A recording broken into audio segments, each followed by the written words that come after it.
यस्य किं करोति स जीवने उत्पद्यन्ते विलीयन्ते दरिद्राणां मनोरथाः दरिद्राणां मनोरथाः। पश्चिम बंगाल में एक घटी हुई एक कहानी है। उधर हंसपुकुर नाम का एक गांव है, छोटा सा गांव, कोलकाता के लगभग 20 किलोमीटर दूर है। और उधर एक सुभाषिनी करके एक छोटी लड़की, उसका जन्म हुआ। क्या नाम है उसका? सुभाषिनी। नाम के जैसा ही वो मधुर भाषी थी। इतनी दिखने में ज्यादा सुंदर भी नहीं थी, ज्यादा कुरूप भी नहीं थी। और दरिद्रता में, यानी आर्थिक रूप से दरिद्र था उसका घर। तो वैसा होने पर भी उनके घर में जो भी मिलता आनंद से खाते रहते। और उस समय यानी 1947 में उसका जन्म हुआ, जब स्वातंत्र्य मिला भारत को। तो स्वातंत्र मिलने के साल में उसका जन्म हुआ। और उस समय बचपन में ही विवाह कर देते थे। वो 12 साल की हो गई, इसका मतलब बहुत बड़ी हो गई, ऐसा समझकर घर वालों ने उनकी शादी करवा दी। कितने साल में? 12वें साल में शादी कर दी। शादी करने के बाद वो गई ससुराल और बहुत ही आनंद से रहने लगी। उसका संसार चल रहा था। और 24 के उम्र में, यानी उम्र के 24वें साल तक उनको 2 बेटे हुए। और 2 बेटों को छोटे होने पर भी उनको पढ़ाना सिखाना, बहुत बड़ा करना, ऐसा उसका सपना था। मैं नहीं पढ़ सकी, मेरे पति भी नहीं पढ़ सके, लेकिन उनको बड़ा बनाना है। लेकिन उधर भी दारिद्र्य था, आर्थिक दारिद्र्य उधर भी था।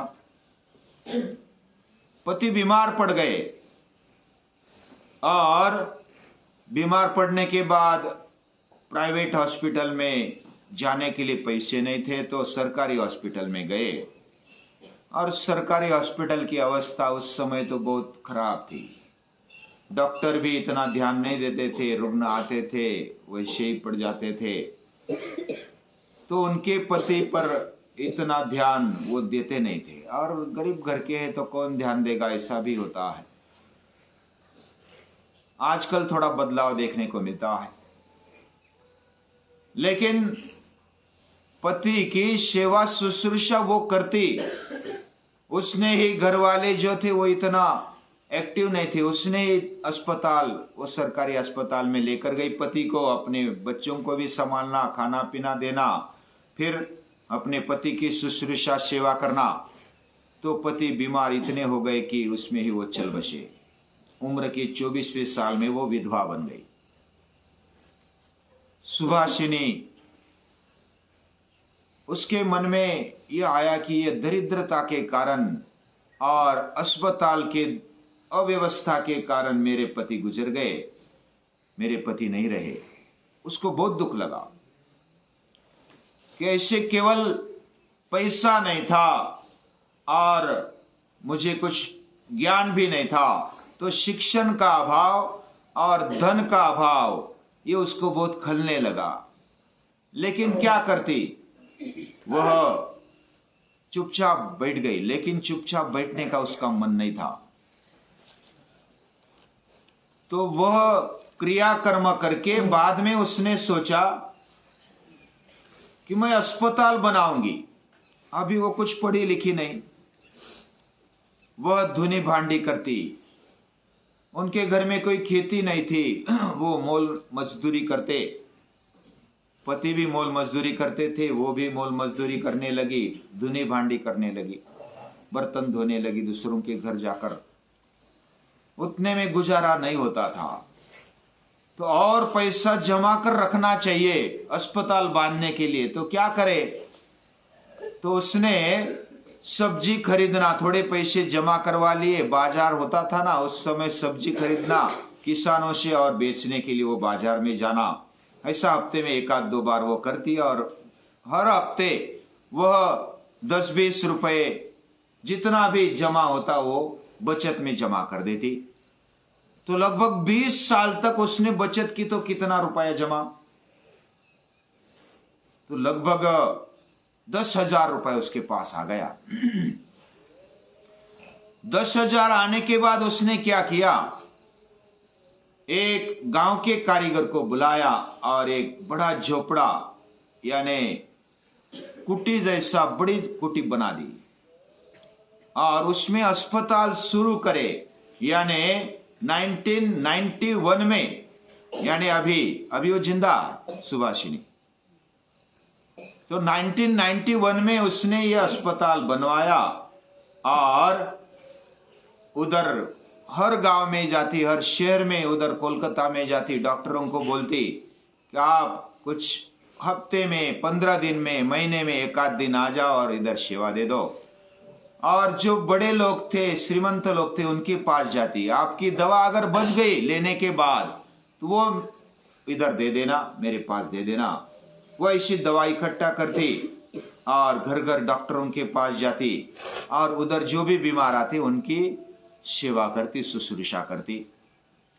डॉक्टर भी आने लगे, उसके कहने पर डॉक्टर भी आने लगे।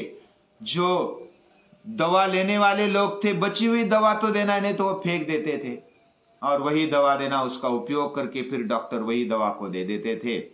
तो इस प्रकार वो दवाखाना चलने लगा, और धीरे धीरे वो दवाखाना बढ़ गया। और अभी यानी कि 2018 में उसको पद्मश्री पुरस्कार मिला। उसके पहले उसने उनके बेटों को पढ़ाया लिखाया। अजय नाम था एक का, वो बड़ा लड़का डॉक्टर बन गया, MBBS बन गया, और वो भी मेरिट में आकर के उसको कोई डोनेशन देने की बारी नहीं आई।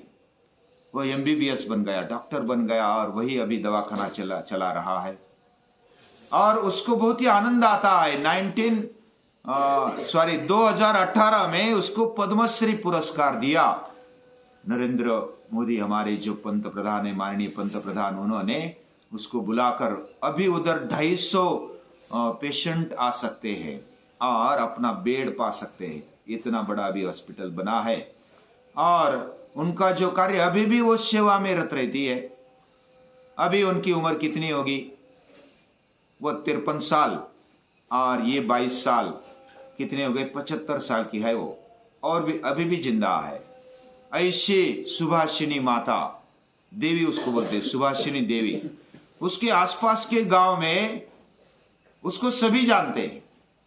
विधवा होकर भी, दरिद्रता होकर भी वो बैठी नहीं रही। दारिद्र्यम दौर्बलम यस्य किं करोति सजीवने।